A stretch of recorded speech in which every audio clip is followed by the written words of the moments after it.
Hello বন্ধুরা, তোমরা যারা আমার ভিডিও দেখার জন্য অতি আগ্রহ হয়ে বসে থাকো, তোমাদের জন্য এই ভিডিও কিভাবে মাছের খাদ্য তৈরি করতে হয় তা আজ তোমাদেরকে দেখাবো। আচ্ছা, এরপরে আমরা আস্তে আস্তে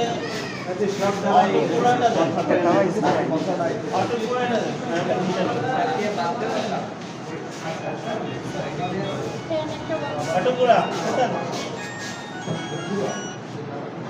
এরপরে বন্ধ করো। গমের ভুসি একটু কমিয়ে দিবি। গমের ভুসি দিলাম। এরপরে আটাগুলো বাইন্ডিং এর কাজ করে। এটাকে যদি কম্প্যাক্ট থাকে, ওটার সলিউবিলিটি পানিতে দেওয়ার সাথে সাথে যেন পানিতে মিশে না যায়, এটাকে ধরে রাখার জন্য এটা আটা দেওয়া হচ্ছে। আটা। এরপরে আমরা সয়াবিনকে দিলাম প্রোটিনের উৎস হিসাবে। সয়াবিন এগুলো মিক্সিং করে নিতে হবে। এখানে আমরা অ্যানিমাল প্রোটিন হিসাবে ফিশ মিল দিলাম। এটা ভালো, মানে গন্ধটা পাচ্ছি আমরা।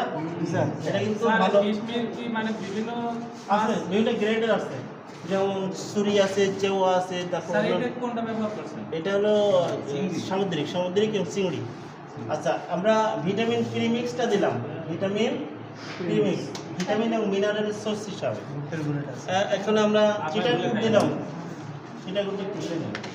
স্যার এই চিটাগুড়টা কি দিয়ে তৈরি হয়েছে? চিটাগুড়টা হলো চিনি তৈরি যখন হয়, চিনি তৈরির ঠিক আগ মুহূর্তে একটা তৈরি হয়, কাই তৈরি হয়। সেইটাকে ড্রাই করে চিটাগুড়, অথবা আপনি খেজুরের রস 3 দিনের যে 4 দিনের যে রসটা আছে না, এই রসটাকে জ্বালাই এটা করা হয়। এরপর আমরা এই মিনারেল হিসাবে লবণ দিলাম।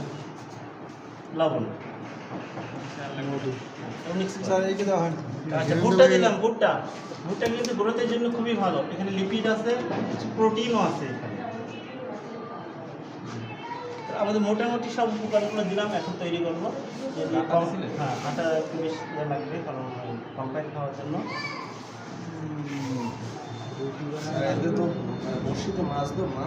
ফ্লেভার কেমন আছে? ফ্লেভারটা আপনার মুখে দেন। না, আমরা এটা পুকুরে দেবো। শক্ত হবে, লবণ দেওয়া হয়। জয় রাম দেব শৈলী পাবে। স্যার এগুলোকে ভাঙবে না।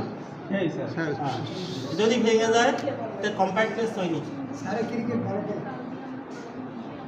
তৈরি। হ্যাঁ, ব্যাস।